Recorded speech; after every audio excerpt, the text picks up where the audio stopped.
going on, guys? This is Connor Hansen from Performance Training.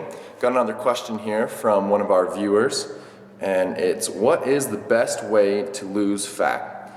I wish there was one simple formula, do X, Y, and Z, and you'll lose this amount of fat, that amount of fat, whatever it is, but it's a little bit more complex than that because each person is going to respond a little bit differently.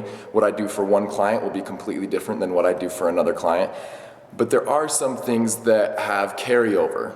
Number one, the biggest thing is going to be your diet, your calories in versus your calories out. And with those calories, it's not just any type of calorie coming in versus out. You have fats, proteins, and carbs. And with carbs, you have slow digesting carbs and you have fast digesting carbs. Have you guys ever heard of the glycemic index, it's a spike in insulin? So you want to make sure that you're getting the proper amount of nutrition, a balance of good carbs, good fats, and adequate amounts of protein. That being said, in regards to training, there are some things that have carryover as well.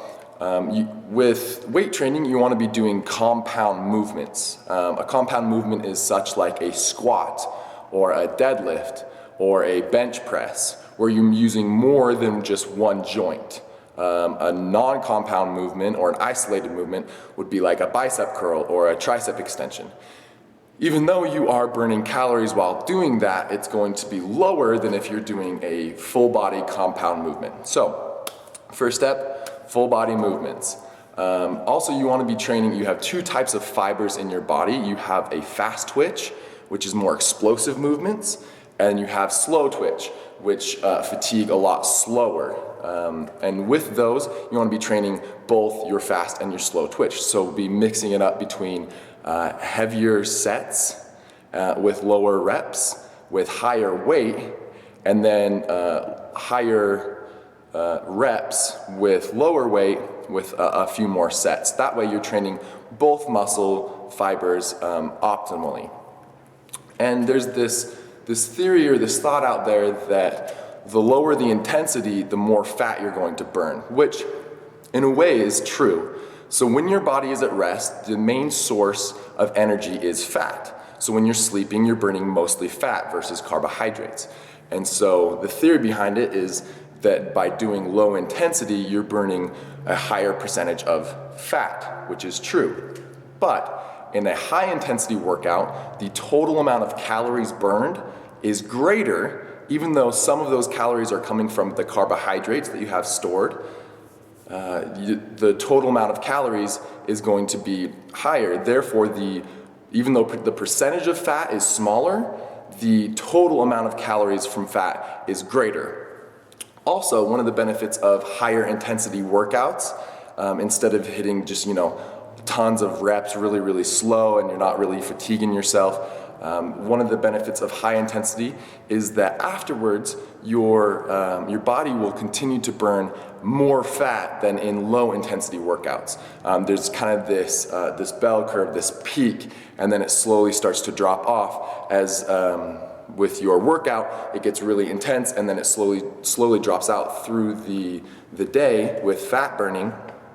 And with the higher intensity, that downhill portion is spread out longer, therefore you're burning more fat and calories by just sitting after a workout than you were if you were to do a low intensity workout.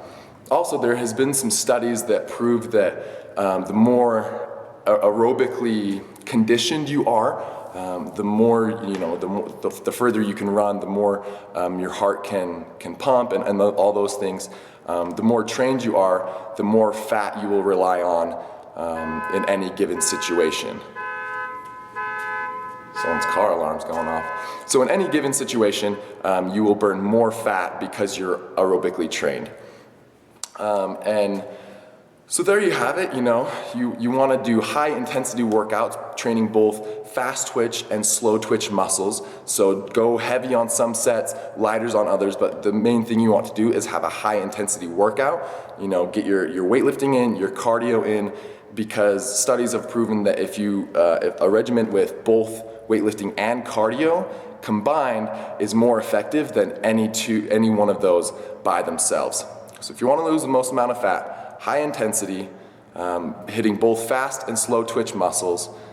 Make sure that your diet is in check, or your nutrition. I shouldn't say diet because that seems like it's more of a short-term goal, whereas we're going for more of a long-term, life change. So make sure your nutrition is in check, good proteins, fats, and carbs, and I'll check you guys next time. Thanks.